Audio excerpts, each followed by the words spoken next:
নমস্কার বন্ধুরা, অন্তরাস কিচেনের আরও একটি পর্বে সকলকে জানাই স্বাগত। আজ শেয়ার করছি দারুণ সুস্বাদু ডাঁটা পোস্তর রেসিপি। সকলেই এটা জানেন, তবে আমি কিভাবে করছি সেটাই আজ শেয়ার করছি। চলুন তবে ডাঁটা পোস্তটা আমি কিভাবে তৈরি করলাম সেটাই দেখে নেওয়া যাক। প্রথমেই দেখুন, আমি আলু আর ডাঁটা এভাবে কেটে নিয়েছি। ডাঁটাগুলো এইভাবে সাইজ করে কেটে আর পাশের আঁশটাকে ভালো করে ছাড়িয়ে নিয়েছি। এবার কড়া গরম করে তাতে 2 থেকে 3 চামচ মতন সর্ষের তেল বেশ ভালো করে গরম করে নিয়ে তাতে 1/2 চামচ মতন কালো জিরে আর একটা ফাটানো কাঁচা লঙ্কা দিয়ে কয়েক সেকেন্ডের জন্য ফোড়নটা একটু হালকা করে ভেজে নিচ্ছি। ফোড়নটা ভাজা হয়ে গেলে এতে আমি প্রথমেই আলুগুলো ছেড়ে দিচ্ছি আর সাথেই দিয়ে দিচ্ছি আমি পরিমাণ মতন নুন দিয়ে আলুটাকে এবার কয়েক সেকেন্ডের জন্য আমি হালকা করে কিন্তু একটু ভেজে নিচ্ছি। আমি এখানে হলুদের ব্যবহার করছি না, আপনারা চাইলে হলুদ দিয়েও আলুটা ভাজতে পারেন। এবার একটা মশলার পেস্ট করব। নিয়ে নিলাম 2 থেকে 3 চামচ মতন পোস্ত।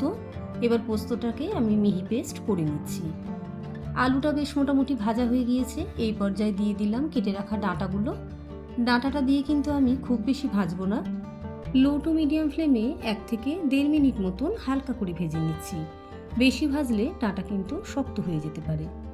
এবার 1/2 কাপ মতন জল দিয়ে বেশ ভালো করে আলু আর ডাঁটার সঙ্গে মিশিয়ে নিয়ে 5 থেকে 7 মিনিটের জন্য একটা চাপা দিয়ে আমি এটা রান্না হতে দিলাম। ঠিক 5 থেকে 7 মিনিট পর আমি ঢাকাটা খুলে নিলাম। দেখুন, আমাদের আলু আর ডাঁটা কিন্তু একদম নরম হয়ে এসেছে। এবার এই পর্যায়ে আগে থেকে যে পোস্তটা বেটে রেখেছিলাম সেটা দিয়ে দিলাম। সাথেই দিয়ে দিচ্ছি মিক্সির বাটি ধোয়া সামান্য পরিমাণে জল।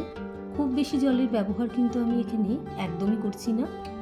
পোস্তটা দিয়ে এবার আলু আর ডাঁটার সঙ্গে বেশ ভালো করে মিশিয়ে নিচ্ছি। সাথেই দিয়ে দিচ্ছি এবার পরিমাণ মতো নুন, আর নুনটা দিয়ে খুব ভালো করে মিশিয়ে নিলেই রান্না কিন্তু মোটামুটি আমাদের শেষের দিকে।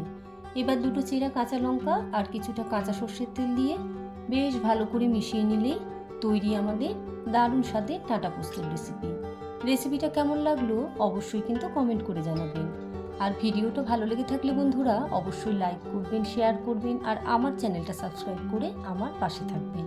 আর পাশে থাকা বেল বাটনটা অবশ্যই করে প্রেস করে দেবেন আমার নতুন ভিডিও নোটিফিকেশনের জন্য। সকলে ভালো থাকবেন, সুস্থ থাকবেন। আজ এখানেই শেষ করছি। ধন্যবাদ।